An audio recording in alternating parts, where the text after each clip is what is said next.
This is the mineral-rich Atacama Desert, and what is underway here is what some are calling the biggest rescue operation in history. The 33 miners who are trapped in the mine that you see directly behind me already know that they will not be rescued before Chile's all-important bicentennial celebration, which is on September the 18th. But what they have not been told outright is that it may take until the end of the year before they can be pulled out of what they are calling this, quote, hell. Now authorities are trying to prepare them for the news and for the long wait, with the help of NASA experts, who of course have a lot of experience in situations of extreme and prolonged confinement. Just a few meters from the mine is Campo Esperanza, or Camp Hope.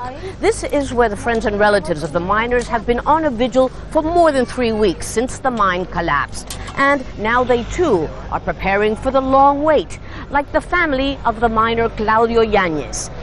He's 40 years old and has a wife and 2 children. No, it is not certain. We do not know how it will turn out. The boss told us the mine has caved in and is closed. Tubes as wide as a grapefruit are what connects the miners to the outside world. They bring food, water, medicine, and video cameras to them.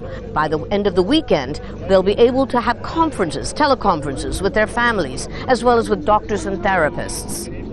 More on that later. But while the attention of Chile and the world is focused right here, many of the victims of Chile's worst ever natural catastrophe, the earthquake that devastated this country exactly 6 months ago, say that they're being forgotten. We went back to the worst hit areas to see for ourselves. The bridges, roads, and streets of Santiago look as though nothing had happened. 6 months ago, the scene was dramatically different.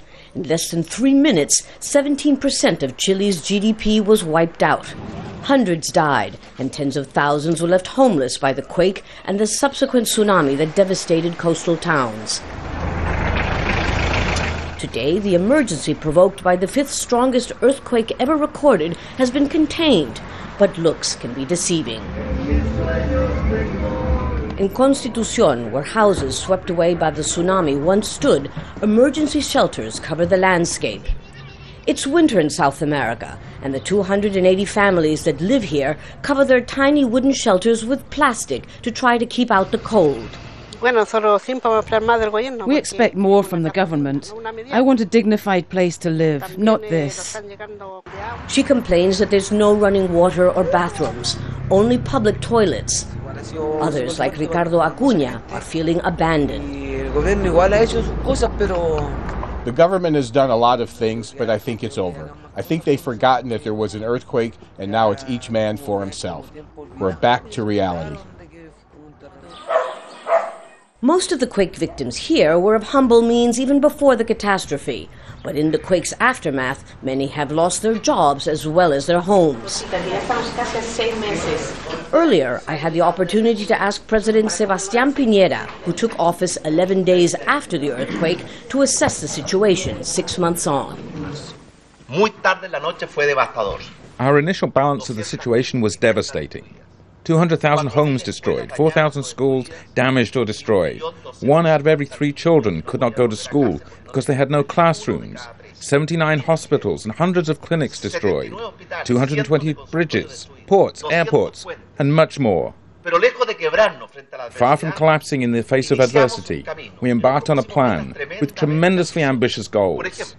For example, we said that in 45 days, more than 1.2 million children would go back to school, and they did.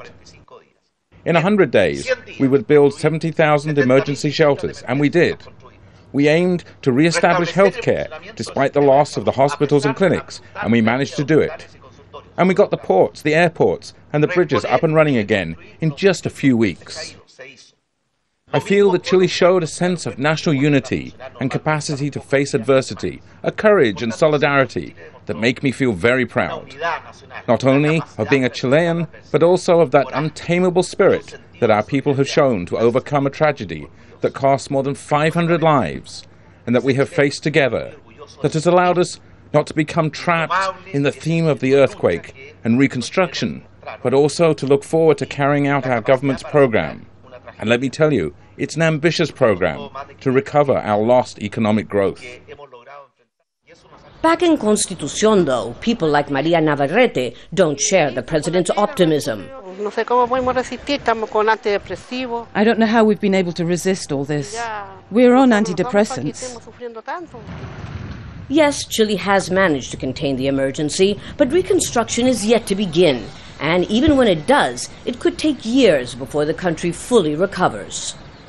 And speaking of coping, here at the mine, Chile's health minister says that after the initial euphoria of being found, the miners could soon start facing depression and anguish. This is why, he says, they will be sent antidepressants, along with the playing cards, the dominoes, and even an exercise manual recommended by NASA. All this, of course, with the aim of keeping them both physically and mentally fit.